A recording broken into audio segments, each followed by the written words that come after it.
Helium ಸ್ಫೋಟದ ಭೀಕರತೆಯನ್ನ ಬಿಚ್ಚಿಟ್ಟಿದ್ದಾರೆ ಬಾಲಕಿ. ಮೈಸೂರಿನಲ್ಲಿ ಆದ ಬ್ಲಾಸ್ಟ್ ಘಟನೆಯನ್ನ ಈ ಬಾಲಕಿ ಹೇಳಿರೋದು. ಅರಮನೆ ನೋಡಿ ವಾಪಸ್ ಬರುವಾಗ ಬ್ಲಾಸ್ಟ್ ಆಯಿತು. ಸ್ಫೋಟವಾಗ್ತಾ ಇದ್ದಂತೆ ಜನರು ದಿಕ್ಕಾಪಾಲಾಗಿ ಓಡ್ ಹೋದ್ರು. ಗಾಯಗೊಂಡಿರುವ ನನ್ನ ತಾಯಿ ನೋಡೋದಕ್ಕೆ ಇನ್ನೂ ಬಿಟ್ಟಿಲ್ಲ ಅಂತ ಗಾಯಾಳು ಲಕ್ಷ್ಮೀ ಪುತ್ರಿ ಡಿಂಪಲ್ ಸ್ಫೋಟಕ ಹೇಳಿಕೆಯನ್ನು ನೀಡಿದ್ದಾರೆ. ಅರಮನೆ ನೋಡಿ ವಾಪಸ್ ಬರ್ತಾ ಇದ್ದಾಗ ಬ್ಲಾಸ್ಟ್ ಆಯಿತು. ಸ್ಫೋಟವಾಗ್ತಾ ಇದ್ದಂತೆ ಅರಮನೆ ನೋಡೋದಕ್ಕೆ ಬಂದಿದ್ದ ಜನ, ಅಲ್ಲಿ ಇಲ್ಲಿ ನಿಂತಿದ್ದ ಜನ ದಿಕ್ಕಾಪಾಲಾಗಿ ಓಡಿ ಹೋದ್ರು. ಗಾಯಗೊಂಡಿರುವ ನನ್ನ ತಾಯಿಯನ್ನ ಇನ್ನೂ ನೋಡೋದಕ್ಕೆ ಬಿಟ್ಟಿಲ್ಲ ಅಂತ ಗಾಯಾಳು ಲಕ್ಷ್ಮೀ ಪುತ್ರಿ ಡಿಂಪಲ್ ಹೇಳಿದ್ದಾರೆ.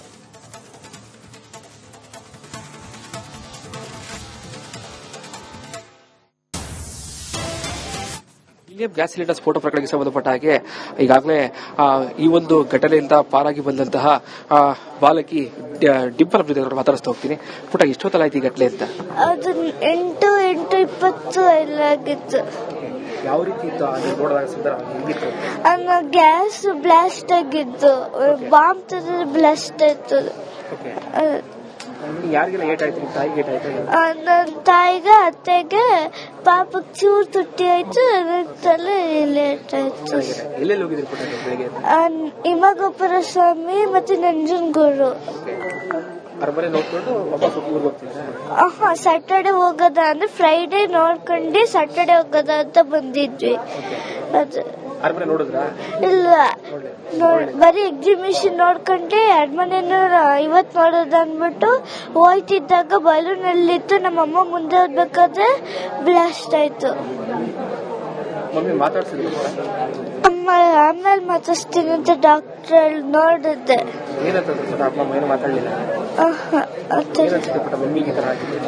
ಬೇಜಾರತ್ತೆ. ಮತ್ತೆ ಹುಷಾರಾಗಿದೆ? ಇಲ್ಲ, ಬೇರೆ ಹಾಸ್ಪಿಟಲ್. ನೀವು ಎಷ್ಟು ಕಡೆ ಬಂದ್ರೆ ಮಾಹಿತಿ? ನಾವು ರಾತ್ರಿ ಬಂದ ಸರ್. ನಾವು ಚಿಕ್ಕತ್ತೆ ಆಗ್ಬೇಕು ಲಕ್ಷ್ಮಿ ಅವ್ರಿಗೆ. ಏನ್ ನಾವು ನೋಡಿಲ್ಲ, ಇವರೆಲ್ಲ ನೋಡ್ಕೊ ಬಂದಿದ್ದಾರೆ. ನಮಗೆ ಬಿಡ್ಲಿಲ್ಲ ಸರ್ ನೋಡಕ್ಕೆ. ರಜಾ ಅಂತ ಬಂದಿದ್ದಾರೆ. ಈ ರೀತಿ ಆದ್ರೆ ಬಲೂನ್ ಸ್ಫೋಟ ಆಗುತ್ತೆ ಗೊತ್ತಿಲ್ಲ ಸರ್. ಅದು ಆಗುತ್ತೆ ಅಂತ ಅವ್ರಿಗೇನ್ ಗೊತ್ತಿರುತ್ತೆ ಸರ್. ಬಂದು ನೋಡ್ಕೊಂಡು ಹೋಗಿದ್ದಾರೆ. ಎಲ್ಲೇ ಲೇಟ್ ಆಗಿದೆ? ಅವ್ರಿಗೆ ಜಾಸ್ತಿ ಆಗಿದೆ ಸರ್. ಜಾಸ್ತಿ ಆಗಿದೆ ಸರ್. 2 ದಿವಸನ 3 ದಿವಸನ ನೋಡ್ಕೊ ಬಂದಿದ್ದಾರಂತೆ. ಆಮೇಲೆ ಅರಮನೆ ಹತ್ರ ಬಂದ್ರಂತೆ. ರಶ್ ಇದೆ ಅನ್ಬಿಟ್ಟು ನಾಳೆ ಬರೋಣ ನಡಿ, ಇನ್ನೇನು ಭಾನುವಾರ ತನಕ ಇರ್ತೀವಲ್ಲ ಅಂತ ವಾಪಸ್ ಹೋಗುವಾಗ ಆಗಿರೋದು. ಕ್ಯಾಮರಾ ಪರ್ಸನ್ ಸಚಿನ್ ಜೊತೆಗೆ ವಿನೋದ್ ಪಡವಾರಳ್ಳಿ, ಪಬ್ಲಿಕ್ ಕನ್ನಡ, ಮೈಸೂರು. ನಮ್ಮ ಜೊತೆಗೆ ಮಾತಾಡೋದಕ್ಕೆ ಏನು ಸ್ಫೋಟ ಪ್ರಕರಣದಲ್ಲಿ ಗಂಭೀರವಾಗಿ ಗಾಯಗೊಂಡಂತಹ ಅವರ ಕುಟುಂಬಸ್ಥರನ್ನ ಮಾತಾಡ್ತಾ ಹೋಗ್ತೀರಿ. ಸರ್, ನಿಮ್ ಕಡೆ ಯಾರಿದ್ದಾರೆ ಸರ್? ಎಲ್ಲಿ ಎಲ್ಲ ಮನೆಯವರ ಫ್ಯಾಮಿಲಿ ಎಲ್ಲ ಇದೆ. ಎಷ್ಟು ಜನ ಇದೆ? ಅವರ 4-5 ಜನ ಇದೆ. ಯಾರಿಗೆ ಗೇಟ್ ಆಗಿದೆ? ನಮ್ಮ ತಂಗಿ. ಎಲ್ಲಿ ಹೋಗಿದ್ರು? ಇಲ್ಲಿ ಬರ್ತಾ ಇದ್ರು? ಮಾಮೂಲಿ ನಂಜನಗೂಡಿಂದ ಮೈಸೂರು ಬಂದು ಅವ್ರ ಕೆಲಸ ಮುಗಿಸ್ಕೊಂಡು ಏನೋ ಎಕ್ಸಿಬಿಷನ್ಗೋ ಎಲ್ಲ ಹೋಗಕ್ಕೆ ಅಂತ ಹೋಗ್ಬಿಟ್ಟು ಬರ್ತಾ ಇರ್ಬೋದು. ಬರ್ತಾ ಇರೋ ಟೈಮಲ್ಲಿ ನಂಜನಗೂಡು ಆಗಿ ಬರ್ಬೇಕಾದ್ರೆ 6 ಗೇಟಲ್ಲಿ ಬಸ್ ಹತ್ತಕ್ಕೆ ಬಂದಿರುವಾಗ ಆ ಸಮಯದಲ್ಲಿ ಹಿಂಗಾಗಿ ಬಸ್ ಹತ್ತಕ್ಕೆ ಹೋಗ್ತಾ ಇದ್ರು. ಬಲೂನ್ ಅವರು ಪರ್ಚೇಸ್ ಮಾಡೋದಂತ ಹೇಳ್ತಾರೆ ಸರ್? ಇಲ್ಲ, ಪರ್ಚೇಸ್ ಮಾಡೋ ಅಂತದ್ದು ಏನಿಲ್ಲ. ಯಾಕೆಂದ್ರೆ ಅವರೇನು ಸಣ್ಣ ಮಕ್ಕಳಲ್ವಲ್ಲ, ಆತರ ಏನಿಲ್ಲ. ಈ ರೀತಿ ಘಟನೆಗಳಿಂದ ಆಕಸ್ಮಿಕವಾದಾಗ ಅದು ನಿಮ್ಗೆ ಹೇಳ್ಕೊಳಕ್ಕೆ ಆಯ್ತಾ ಇಲ್ಲ, ನಿಮ್ಗೆ ಮಾತಾಡಕ್ಕೆ ಆಗ್ತಾ ಇಲ್ಲ.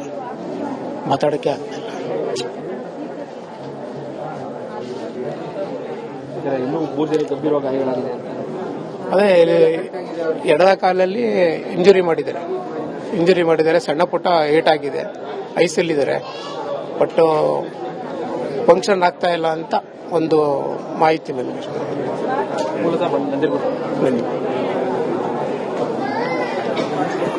ಇದಿಷ್ಟು ಏನು ಗಂಭೀರವಾಗಿ ಗಾಯಗೊಂಡಿರುವಂತಹ ಮಹಿಳೆಯ ಅವರ ಕುಟುಂಬಸ್ಥರ ಮಾತುಗಳು. ಕ್ಯಾಮರಾ ಪರ್ಸನ್ ಸಚಿನ್ ಜೊತೆಗೆ ವಿನೋದ್ ಪಡವಾರಳ್ಳಿ, ಪಬ್ಲಿಕ್ ಕನ್ನಡ, ಮೈಸೂರು. ಹೀಲಿಯಂ ಸ್ಫೋಟದ ಭೀಕರತೆಯನ್ನ ಬಿಚ್ಚಿಟ್ಟಿದ್ದಾರೆ ಬಾಲಕಿ. ಮೈಸೂರಿನಲ್ಲಿ ಆದ ಬ್ಲಾಸ್ಟ್ ಘಟನೆಯನ್ನ ಈ ಬಾಲಕಿ ಹೇಳಿರೋದು. ಅರಮನೆ ನೋಡಿ ವಾಪಸ್ ಬರುವಾಗ ಬ್ಲಾಸ್ಟ್ ಆಯಿತು. ಸ್ಫೋಟವಾಗ್ತಾ ಇದ್ದಂತೆ ಜನರು ದಿಕ್ಕಾಪಾಲಾಗಿ ಓಡ್ ಹೋದ್ರು. ಗಾಯಗೊಂಡಿರುವ ನನ್ನ ತಾಯಿ ನೋಡೋದಕ್ಕೆ ಇನ್ನೂ ಬಿಟ್ಟಿಲ್ಲ ಅಂತ ಗಾಯಾಳು ಲಕ್ಷ್ಮೀ ಪುತ್ರಿ ಡಿಂಪಲ್ ಸ್ಫೋಟಕ ಹೇಳಿಕೆಯನ್ನು ನೀಡಿದ್ದಾರೆ. ಅರಮನೆ ನೋಡಿ ವಾಪಸ್ ಬರ್ತಾ ಇದ್ದಾಗ ಬ್ಲಾಸ್ಟ್ ಆಯಿತು. ಸ್ಫೋಟವಾಗ್ತಾ ಇದ್ದಂತೆ ಅರಮನೆ ನೋಡೋದಕ್ಕೆ ಬಂದಿದ್ದ ಜನ, ಅಲ್ಲಿ ಇಲ್ಲಿ ನಿಂತಿದ್ದ ಜನ ದಿಕ್ಕಾಪಾಲಾಗಿ ಓಡಿ ಹೋದ್ರು. ಗಾಯಗೊಂಡಿರುವ ನನ್ನ ತಾಯಿಯನ್ನ ಇನ್ನೂ ನೋಡೋದಕ್ಕೆ ಬಿಟ್ಟಿಲ್ಲ ಅಂತ ಗಾಯಾಳು ಲಕ್ಷ್ಮಿ ಪುತ್ರಿ ಡಿಂಪಲ್ ಹೇಳಿದ್ದಾರೆ.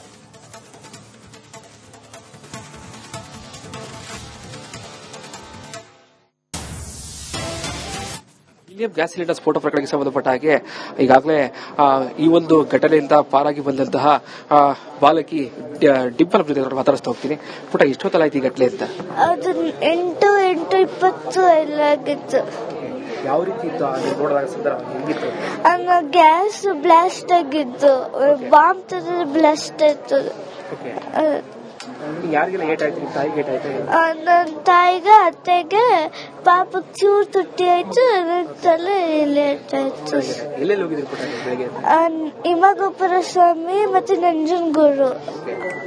ಅರಮನೆ ನೋಡ್ಕೊಂಡು ವಾಪಸ್ ಊರಿಗೆ ಹೋಗ್ತೀರಾ? ಸ್ಯಾಟರ್ಡೆ ಹೋಗೋದ ಅಂದ್ರೆ ಫ್ರೈಡೆ ನೋಡ್ಕೊಂಡು ಸ್ಯಾಟರ್ಡೆ ಹೋಗೋದ ಅಂತ ಬಂದಿದ್ವಿ. ಅದು ಅರಮನೆ ನೋಡಿದ್ರಾ? ಇಲ್ಲ, ಬರೀ ಎಕ್ಸಿಬಿಷನ್ ನೋಡ್ಕೊಂಡೆ ಅರಮನೆನೂ ಇವತ್ ನೋಡೋದು ಅಂದ್ಬಿಟ್ಟು ಹೋಯ್ತಿದ್ದಾಗ ಬಲೂನ್ ಅಲ್ಲಿತ್ತು. ನಮ್ಮಮ್ಮ ಮುಂದೆ ಹೋಗ್ಬೇಕಾದ್ರೆ ಬ್ಲಾಸ್ಟ್ ಆಯ್ತು. ಅಮ್ಮ ಆಮೇಲೆ ಮಾತಾಡ್ತೀನಿ ಅಂತ ಡಾಕ್ಟರ್ ನೋಡಿದ್ದೆ.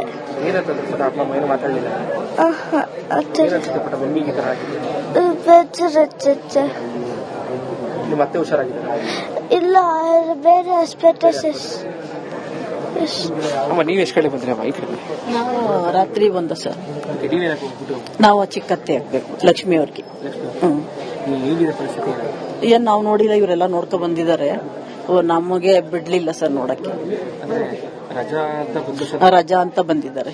ಈ ರೀತಿ ಆದ್ರೆ ಬಲೂನ್ ಸ್ಫೋಟ ಆಗುತ್ತೆ ಅಂತಂದ್ರೆ ಗೊತ್ತಿಲ್ಲ ಸರ್, ಅದು ಆಗುತ್ತೆ ಅಂತ ಅವ್ರಿಗೇನು ಗೊತ್ತಿರುತ್ತೆ ಸರ್. ಬಂದು ನೋಡ್ಕೊಂಡು ಹೋಗಿದ್ದಾರೆ. ಎಲ್ಲೇ ಲೇಟ್ ಆಗಿದೆ ಅವ್ರಿಗೆ ಜಾಸ್ತಿ ಆಗಿದೆ ಸರ್, ಜಾಸ್ತಿ ಆಗಿದೆ ಸರ್. ರಜೆಗೋಸ್ಕರ ಬಂದಿದ್ದೀರಿ? 2 ದಿವಸನ 3 ದಿವಸನ ನೋಡ್ಕೊಂಡ್ ಬಂದಿದ್ದಾರಂತೆ. ಆಮೇಲೆ ಅರಮನೆ ಹತ್ರ ಬಂದ್ರಂತೆ, ರಶ್ ಇದೆ ಅನ್ಬಿಟ್ಟು ನಾಳೆ ಬರೋಣ ನಡಿ, ಇನ್ನೇನು ಭಾನುವಾರ ತನಕ ಇರ್ತೀವಲ್ಲ ಅಂತ ವಾಪಸ್ ಹೋಗುವಾಗ ಆಗಿರೋದು. ಕ್ಯಾಮರಾ ಪರ್ಸನ್ ಸಚಿನ್ ಜೊತೆಗೆ ವಿನೋದ್ ಪಡವಾರಳ್ಳಿ, ಪಬ್ಲಿಕ್ ಕನ್ನಡ, ಮೈಸೂರು. ನಮ್ಮ ಜೊತೆಗೆ ಮಾತಾಡೋದಕ್ಕೆ ಏನು ಸ್ಫೋಟ ಪ್ರಕರಣದಲ್ಲಿ ಗಂಭೀರವಾಗಿ ಗಾಯಗೊಂಡಂತಹ ಅವರ ಕುಟುಂಬಸ್ಥರವರ ಮಾತಾಡ್ತಾ ಹೋಗ್ತೀರಿ. ಸರ್, ನಿಮ್ ಕಡೆ ಯಾರಿದ್ದಾರೆ ಸರ್? ಎಲ್ಲಿ ಎಲ್ಲ ಮನೆಯವ್ರ ಫ್ಯಾಮಿಲಿ ಎಲ್ಲ ಇದೆ. ಅವರ 4-5 ಜನ ಇದೆ. ನಮ್ಮ ತಂಗಿ ಆಮೇಲೆ ನಂಜನಗೂಡಿಂದ ಮೈಸೂರು ಬಂದು ಅವ್ರ ಕೆಲಸ ಮುಗಿಸ್ಕೊಂಡು ಏನೋ ಎಕ್ಸಿಬಿಷನ್ಗೋ ಎಲ್ಲ ಹೋಗಕ್ಕೆ ಅಂತ ಹೋಗ್ಬಿಟ್ಟು ಬರ್ತಾ ಇರೋ ಟೈಮಲ್ಲಿ ನಂಜನಗೂಡ ಬರ್ಬೇಕಾದ್ರೆ 6 ಗೇಟಲ್ಲಿ ಬಸ್ ಹತ್ತಕ್ಕೆ ಬಂದಿರುವಾಗ ಆ ಸಮಯದಲ್ಲಿ ಹಿಂಗಾಗಿ ಬಸ್ ಹತ್ತಕ್ಕೆ ಹೋಗ್ತಾ ಇದ್ರು.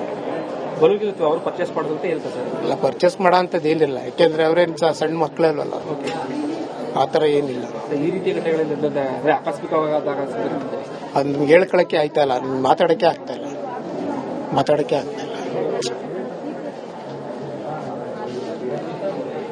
ಇನ್ನೂ 3 ಜನ ಗಂಭೀರ ಗಾಯಗಳಾಗಿದೆ ಅಂತ. ಅದೇ ಎಡದ ಕಾಲಲ್ಲಿ ಇಂಜುರಿ ಮಾಡಿದ್ದಾರೆ. ಸಣ್ಣ ಪುಟ್ಟ ಏಟಾಗಿದೆ, ಐಸಲ್ಲಿದ್ದಾರೆ. ಬಟ್ ಫಂಕ್ಷನ್ ಆಗ್ತಾ ಇಲ್ಲ ಅಂತ ಒಂದು ಮಾಹಿತಿ ನನಗೆ.